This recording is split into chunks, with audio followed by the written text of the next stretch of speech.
Victoria from Biblio Lifestyle, and you're listening to the Reader's Couch podcast, the show that will help you bridge the gap between living a full and busy life to one where you're reading, learning new things, and having fun. Today on the couch, I'm super excited to chat with Laura Yamin from the What to Read Next podcast and blog. Because today we will be chatting about different ways readers can access and read more books at low to no cost. From talking about library resources, different library cards and platforms, to getting super discounted books from popular retailers like Barnes & Noble, Target, Amazon, plus resellers like Pango and eBay, to getting Kindle and audiobook bundles, plus lots more. Listeners, this episode is chock full of resources to help you get access to more books at low to no cost. But before we get into the episode, if you haven't already, pretty please subscribe to the podcast wherever you're listening. Leave the podcast a 5-star rating and write me a review if you love the show. Now, if you don't like the show, well, that's your choice. But if you do like the show, it's a great way to help spread the word about the podcast, and it's a free way you can show your support. So again, leave me those 5 stars. I'll be forever grateful for it. So thanks in advance. And now on to the episode with Laura Yamin. Hi, Laura. Welcome to the Reader's Couch podcast. It's so great to have you back. So happy to be back. I am so excited to chat with you. Yeah, I know. It's been a while. So just in case I have some listeners who are not familiar with you, I want you to introduce yourself and tell me more about the What to Read Next podcast and blog, and what can readers expect from you. So I'm Laura Yamin. I am the podcaster behind What to Read Next, which is an author interview / book recommendation show where we talk about what books to read next. If you read a popular book, you probably are likely to find an author interview where the author will tell you, here are the books that I love to read, or here are the ones that I'm like loving at this moment, and that you should read that after you finish that book. I also have a blog where I share low-cost opportunities of how to get books for free or low cost to read. Yes. And what I think I love most about your podcast is that the authors share the books that they're reading and loving. And I love to hear what authors are reading. And we just get great recommendations of, okay, this is what we read next. You have great books like recommendations on your blog. So if you've read a super popular book and you're wondering what to read next, I think Laura has a really great resource. I'm super excited to have her on because she's going to tell us more about how we can read more books at low to no cost. But I want to get into your reading life a little bit first. I mean, how has your reading life been for 2024? What has it been like so far? Did you have any reading goals? Where are you with your reading life? So my reading life has been very different from previous years. So back in 2016 and 2018, I was reading like a book a day. I was like consuming them like nonstop. And so I can tell you 8 years later, my reading life is very different. I am consuming less. I am more picky. I'm starting a lot of books, but I'm not finishing a lot of books. I'm trying to find my way. It's a lot of mood reading. It's a lot of trying different genres to give myself a break. So having a lot of more palate cleansers like cozy mysteries, thrillers. I was mainly a romance reader and I still love romance, but sometimes you just need a break from the HEA. And so it's been fun just to give things a try and to have little projects where I'm reading a backlist of an author, or I'm trying a different genre and trying like a bunch of series starters to see what do I like, what I don't like, and trying to recommend those opportunities for my listeners. I think it's also good to know that we go through different phases in our reading lives. So we have that moment where we're just incredibly voracious. We're just reading books back to back. Like you said, you were reading a book a day. So I think it's helpful that when we are in a different season in our reading life, it's okay to slow down. It's okay to try new things. And it sounds like that's exactly what you're doing. And if you're trying new things, I think it helps to have access to books at low to no cost. Wouldn't you agree? Yeah, it's really nice to have low stakes because I have access to libraries, to audiobooks, and different places. So I'm actually listening to more as well as reading, and it's giving me a like low stake. Like I'm not feeling like, oh my gosh, I spent $15 or $20 or $30 in this book, and I must finish because there's a cost associated. Because I borrowed the book from the library or I borrowed the book from Kindle Limited, it's actually a low stake idea. Like I can be like, you know what, this book is not for me right now. I can put it down and then come back to it a couple months from now when I'm ready to read it. And so I feel like there's more freedom to choose opportunities and to give yourself a try for something you're like, you know what, I don't know if I like this. I did not know if I like cozy mysteries. And then I just start trying them out. But because I was trying them out from the library, it felt very free to do it. I love hearing that because I don't like ascribing to the I started this book, I must finish it kind of vibe.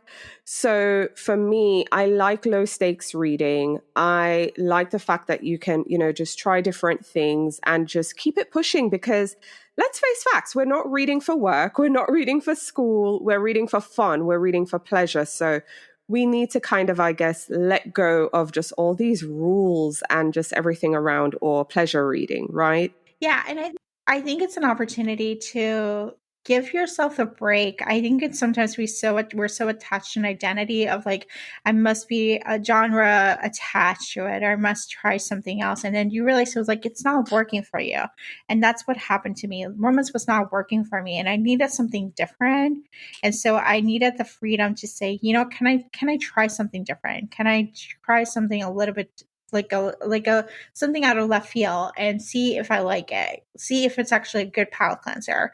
And because it did not cost me money or it cost me a low annual fee that I pay for it, I don't think about it. It's free. I can just give it a try. And if I hate it, I can just stop at any moment.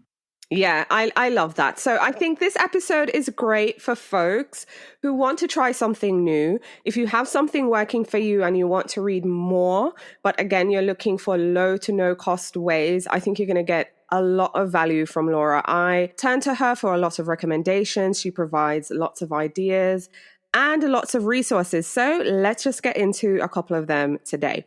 So let's talk about the library first. I have to say, I'm an avid library patron. I check out books from the library, but if I'm being completely honest, I use more audiobooks through my library. 95%, I would say, of my audiobook consumption comes from the library. Let's talk about the resource that is the library as a way to read low to no cost books. So the first one is if you're reading physical books, libraries are the perfect place to get those access to those physical books for free. There's an easy way. You can request the books if their books haven't come out. You can request them in advance. A lot of libraries have put their inventory in advance, and you can be the first one in line on publication week, and your library book will be available. So it's a great way for physical books to read. If your library doesn't have it, most libraries have connections to. If you're part of a county, they have connection to other libraries in the county, and so they check the resources. So the best thing I can do, when I started using the libraries was like I was in the New York Public Library System, and so my local library would not have it, but I'll put it on request, and then I'll go once a week, go to my library and look for my hold. So basically, they'll put all your books ready to go. It's kind of like a package. You go to a shelf, and your name is there, and there's like books for you to borrow, and this is free. A lot of libraries are removing the fines, so I know a lot of times it's like, oh my gosh, I had to pay fines if I missed it.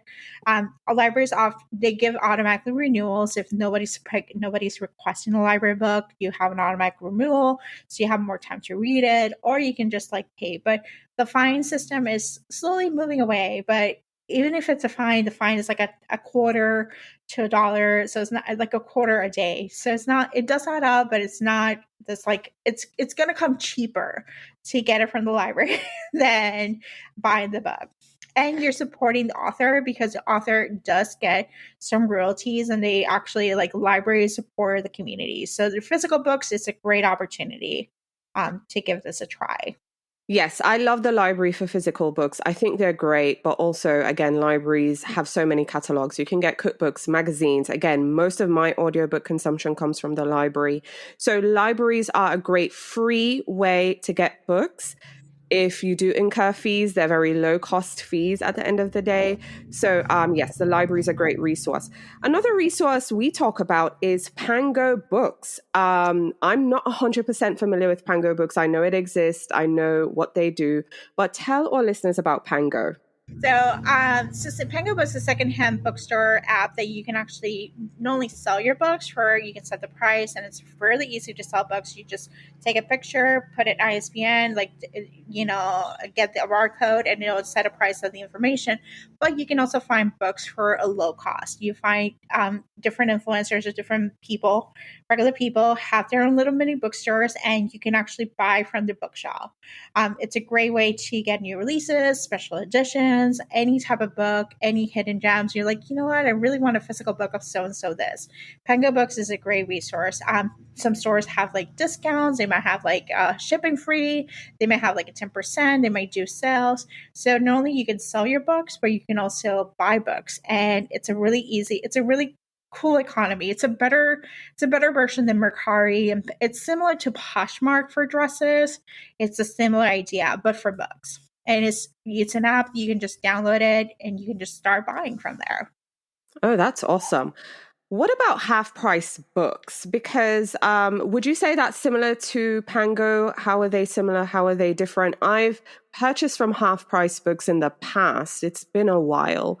What do you know Yeah. about that platform? So half price books is great if you live in a town where they have a half price book, because basically that you can sell your books to half price, and then they sell used bookstores. You might also find good place to find like thrifting. Goodwill is a good place to find books. Like I remember finding like the whole True Blood series for $1. Like so, going to Goodwills, going to thrift stores, you might find book collections that you'd be surprised. Like people just donate books and then they sell them. Libraries also may have a store, or they have library sales where they sell books for like half price or $1 or even a quarter. So there's different places, but half price books is great for in person. I find that it's a little bit more pricier if you buy it online for half price books, but there's Better World Books that also sells books. They're really cheap. Thrift Books is another one, and I think Ape Books, and there's different sites that provide collectibles, different types of niche that you're looking for. So if you want to build your physical collection, there's different places. Book Outlet is another opportunity where it's basically they sell overstock books, and you might be able to find them for like two, three, $5, and they do run sales for like a percentage you get off, or you might get free shipping if you buy a certain number. And we love a free shipping even though we spend more money. So there's different opportunities for you to build your book collection for a low cost. I was actually looking around on my very own shelves because I actually got a William Faulkner 3 box set, really nice vintage classics editions from the dollar store. Yep. When I first moved to the States, I was very fascinated by the Dollar Tree. And I'd go there to get a couple things, balloons for, birthday parties and stuff. So I would go to the dollar store for that. And I would notice they'd have a book section, and you can get sometimes brand new books, hardcovers, for $1 plus the tax. I think now it's $1.25 Yep. plus tax. I'm in Florida, so that's like 6% sales tax. Point is, you can get nice new hardcover books for $1.50 at the Dollar Tree. Yeah. But yeah, you can get great stuff there. Friends of the Library book sale if you're trying to build your physical collection. Also in the physical collection space, we have Barnes and Noble, we have Target, and we have Amazon. Let's talk about the specials that these retailers have. Before we get there, I want to also talk about eBay, because we don't. we don't talk about eBay enough. So if you're looking to build, I want to build my Silver Valley High collection. It's one of those book series from the 90s that I was like, I love this series, and my mom gave them away. And so what you can do is you can go to eBay and put the title. If you're looking for a lot of books, like multiple books, multiple editions, you can put the title, and you can put lot, LOT, in the description, and you'll find people selling a lot of books. Basically selling a book box of books from, like, there's romance books, they'll sell them for like a quarter. If you're like historical romance, they'll be $10, $100. And so if you're looking for hard to find books from the 80s, 90s, 2000s, and you want to get like build your collection in a really relatively inexpensive fashion, I would say go to eBay. That's something that we don't talk enough, but I think it's a fun place to find your books. That is true, especially when you're buying lots of books. I agree, like certain editions. I remember my husband was very into the Armed Services editions. These were like paperbacks that America distributed to soldiers during World War II. It's part of the reason why The Great Gatsby and lots of these classics were so big, because these were some of the books that were sent to them. And I remember reading online that there were like over 100 million of these books being published, and very few of them exist today. But if you go on eBay, so if there are any collections out there that you're looking for, go on eBay, search the lot, and you'll find some great stuff. Continuing on building physical book collections, we have retailers like Barnes and Noble, Amazon, Target. Tell us about the specials that these retailers offer, and what should readers look forward to from them? So there's different specials around now. So Barnes & Noble has a membership program. You have to pay for a certain membership. You get discounts. You get 10%, 15%, a membership discount. There's different tiers. So you want to check on those memberships to get a discount for the physical book. But Barnes & Noble is one of the things they do. On every quarter, I've noticed is that they do a pre-order special where you can pre-order as many books as you want, and they give a 25% discount. Barnes & Noble tends to price match the prices to Amazon, so they're relatively inexpensive because they're taking as a loss. So it's a great way to not only support authors before they release their books, but you can also like get books and hopefully a couple of days after it was released, or like letting them know like I pre-ordered this book. So pre-order specials, you can pre-order as far advanced as a book is showing up in the catalog. So that's a great way too. And if you pre-order, you don't get charged until the book is shipped. So you can go wild and order 100 books and then just get paid. You'll just pay it on a weekly or whenever the books get shipped. So that's an order. Target got into book business, and they run every so often for popular new releases a 2-for-1 special where they basically sell like, or buy one get one free kind of deal, where you buy a certain amount of books and you get another book for free. If you want to get the saving and the shipping cost, you have to hit $35 and you get free shipping. Otherwise, it's $6.99 for the shipping. But you can just make an order similar. They may do pre-order stuff and just go wild. Amazon does the same thing. Every so often when Target runs their sale, Amazon will try price match it because they're competing with each other in the book business. So with Amazon, again, the free shipping, you may have Prime, and so you just get free shipping. But if you don't have Prime, you just have to, I think it's $35 the shipping minimum that you have to hit before you get free shipping. So needless to say, there are so many different ways and outlets for folks to build their physical book collection if that's something they're interested in.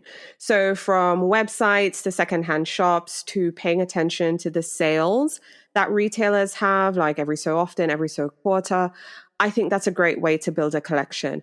Now, we have readers who don't care so much about building their physical collection unless it's a book they've read and they loved and they're like, yes, I want to have this, because they're really trying to keep their physical book collection small. They want to keep it very curated. So of course, here comes the world of ebooks. Let's talk about how readers can read more books. So I am actually that kind of reader. I don't have a physical book collection. I have to let it go a couple of times, and I've moved quite a few times, and having a physical book collection, it's a pain to move. So I choose not to. So I'm a Kindle reader. most exclusive, and there's tons of way to save money. The first one we got to talk about is libraries. And so I know we talk about libraries for physical books, but we also have to talk about libraries for ebooks and audiobooks. A good way, a lot of times ebook collections are more expensive for libraries to have, so they may have a limited amount of books there in the collection.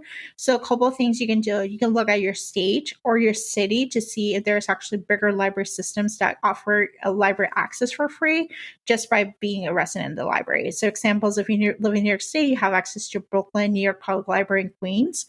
If you're in Philadelphia, if you're in Pennsylvania, you get Philadelphia, and I think Carnegie Mellon and Pittsburgh. So look for your state to see if their bigger library systems offer a free access for you. If you do not and you live in a rural place, you can check on local libraries nearby to see if they offer a non-resident fee where you pay $10, $20, $100. And it really comes down to, I know a lot of times $100 feels like a lot, but if you use it every day, if you use it multiple times, you're going to make the money back. And they have so many other services other than just library books. And then there's other non-resident library cards for, that you can other states that you can actually purchase and you can have access to the library system. So some libraries are well known for their ebook collections. Other libraries are well known for their audiobook collections. They may have other services like Hoopla, which is a digital instant borrow, because I know Libby, you have to wait for the library, but Hoopla, you can just borrow instantly. Hoopla also offers movies and music and books. And so, libraries also offer you other services like Coursera, Law Depot, Crafty. If you're a craft person, they have a whole access of system. They may have access to the New York Times, the Wall Street Journal, New York Times games, and all those different things are paid subscriptions. You can get those for free from the library. So the library has a well access for it, and you can get access to books.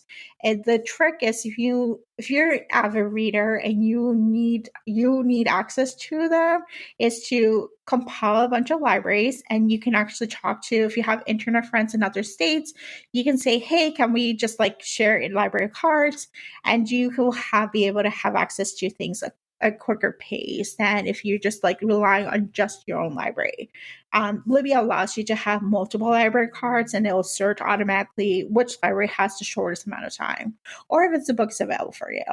That is really amazing. So step one, look at your local library system, see if there's library sharing within your state, within your counties, see if you can get on with other counties if they have sharing. And the next step is look into non-resident library cards, because the fees are low cost. And again, if you're an avid user and an avid reader, like Laura said, you will get your money back. So I think the library is a great resource. But then we also have Kindle Unlimited as a platform, as a way where people can read lots of books at low to no cost. Tell us about that. Yeah, so there's a certain amount of books that are available on ebook only, but you won't see them in the library. And that's because they're Amazon exclusive and they're part of the Kindle Unlimited program. So the Kindle Unlimited program works in a way that you pay, you can start, if you don't have Kindle Unlimited, you might get a deal where it's 99 cents for a couple months, or it will be free for a month or so. And then you'll pay a monthly fee of $11.99, or you may buy an annual subscription for $100. And what it does is you get to buy up to 20 books. Some books are available for read and listen, so they'll have an audio together, so you'll have both options. Or some books are just available for read. Kindle Unlimited, yes, it's mainly romance, but there's cozy mysteries, there's thrillers, there's historical fiction. There's a lot of different things. A lot of traditional published books are actually getting into the Kindle Unlimited program, because Kindle Unlimited has become so popular thanks to Book Talk, because it's a really easy way to try a book and see if you like it. If you don't like it, then you can just return it. The author does get compensated for borrowing the book, and you don't lose money. It's free book. And so you might find some traditional published books. I think Philly Donovan is right now in the Kindle Unlimited program. Some well-known books are popular books. And you're like, oh my gosh, I did not know it's there, and I can borrow it, I can read it, and I can return it. You won't find every book on the Kindle Unlimited program, because it's an Amazon exclusive program, and there's different things that are happening. But you might be surprised of the amount of books there are in the Kindle Unlimited program. books can leave the Kindle Unlimited program at any time. So, but one trick is if you know the program's going to leave at any time, keep it on your Kindle Unlimited. It will remain there, even though it's no longer the Kindle Unlimited program. It's still borrow on your Kindle. Oh, that's good to know. That's really, really good to know. Kindle also has different programs, like Stuff Your Kindle. Tell us about these opportunities for readers to essentially stuff their Kindle. Yeah, so a lot of times, a lot of authors will put some of their books for free, and there's actually there's a list in Amazon that tells you where are the free books that are going on. So you'll find series starters or like some books that are like authors are like, I'm proud of this and I want to build new readership, so I'll put a book for free. So there'll be days in the year where they'll have like a bunch of authors will get together and we'll put a website, we'll list hundreds of books and say like, hey, this book is free, and they'll give you kind of like the vibes of like, tropes or specific things, and it'll tell you you can buy the Kindle Limited, you can buy it on Amazon, or you might be able to buy it at Apple or Barnes Noble or Kobo. So you'll have the opportunities. You just buy them; they're free. You don't have to pay for them, but it's just like an opportunity to discover new authors. At the same time, try new books to read. There are days for fantasy because I know romantasy is now like a pretty big genre. So there's a fantasy, it's called Fantasy Dragons Day. There's a cozy mystery one. So if you like cozy mysteries, if you like witchy paranormal books, there's like a day for that. And then there's like a contemporary romance. And I'm assuming as we continue to move to these days, because they're so popular, that we'll see other genres moving on and building their own Stuff Your Kindle Day. That's how they're called. Stuff Your Kindle Day. You can search on TikTok on the algorithm.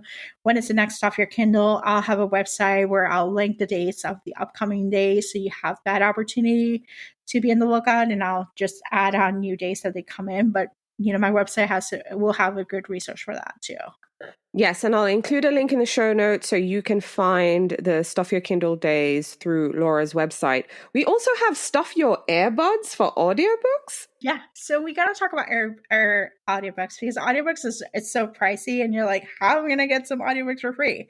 So libraries are a good place. One library I recommend if you're an audiobook listener that you must have is NOLA. It's New Orleans Public Library. By far is the best audiobook library. They have a great Hoopla selection. They have a great Libby. They purchase every new releases. They have multiple copies. And so if you're an audiobook listener, that's the library you want to go to. There's also like Stuff Your Earbuds Day, which is similar to Stuff Your Kindle Days, where audiobooks will be for free and they'll have them for that available day. That day is coming up for in this year in 2024. It's May 10th and May 11th. So it's a 2-day event. It's similar. They'll have a website. You can search, you can download. There are other places where you can get some low cost earbud like audiobook subscriptions. Kobo Plus is one of them. It's like a competitor of Amazon, and so they do have you pay $7.99 for their Kobo Plus system, where they have audiobooks for free. Amazon does have Audible has Audible exclusive books that you will only find Audible. And so a trick, if you have Kindle Limited, is you can whisper sync them, and so that means you can buy them for $7.49. $3, $4, $1.99 the book. It's cheaper than a credit. That's if you have Kindle Limited or if you own the ebook. So those books that you might have owned in your Stuff Your Kindle Day, you may whisper sync and get the audiobook for even cheaper than a credit. Yeah, because I have to tell you, I love an audiobook. I really, really do, but they can get pricey. So it's good to know that we have these options. You can sync the Kindle book, get a cheaper price on the audiobook, because I know there's some readers who like to listen, but then would also like to follow along, on their ebook as well. So that's really helpful. Now, I know you shared a whole bunch of resources with listeners today, both to build their physical collections, their electronic collections, from ebooks, audiobooks, and beyond. How can readers stay on top of this? Because I know you shared some email resources with me, like BookBob and Amazon. They're great places to stay in the know. Yeah, so there's a couple places. Audible, if you want to know Audible deals, you can sign up for their newsletter. You get Audible deals. BookBob is a system where you can follow authors. If you love an author, you want to know what the next deal is, you can check BookBook for it, BOOKBUB.com. There's also a daily deal. It'll tell you what books are free, which one stuff. You can give them like your genres, your known things, and it will give you some deals. Amazon actually does a Kindle deal.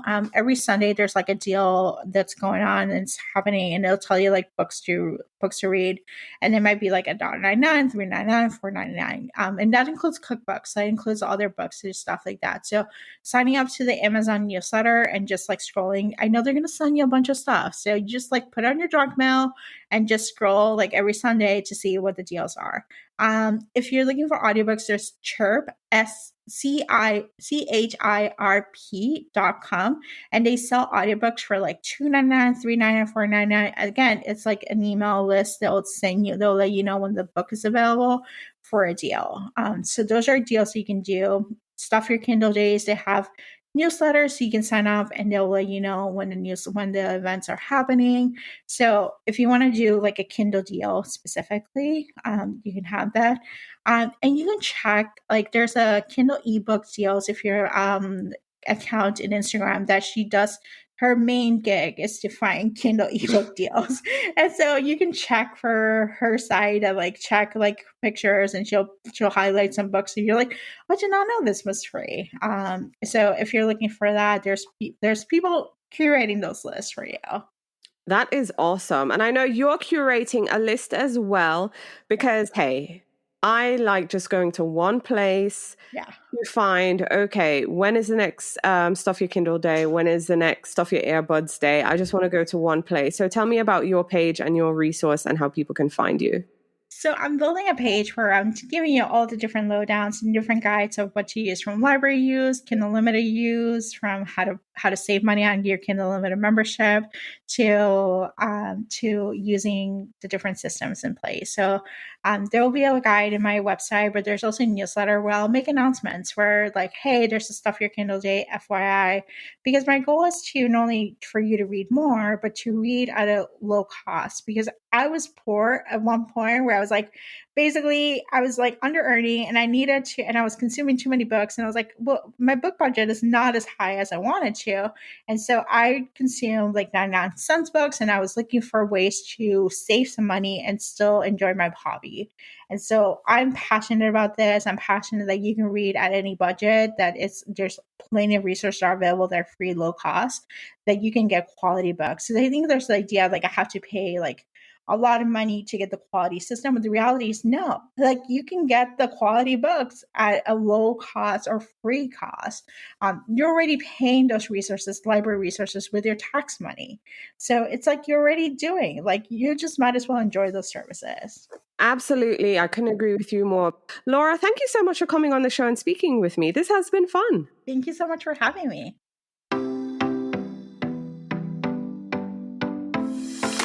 Thank you so much for listening to the Reader's Couch podcast. Please subscribe to the show, share it with a friend, and take a few seconds to leave a rating and review.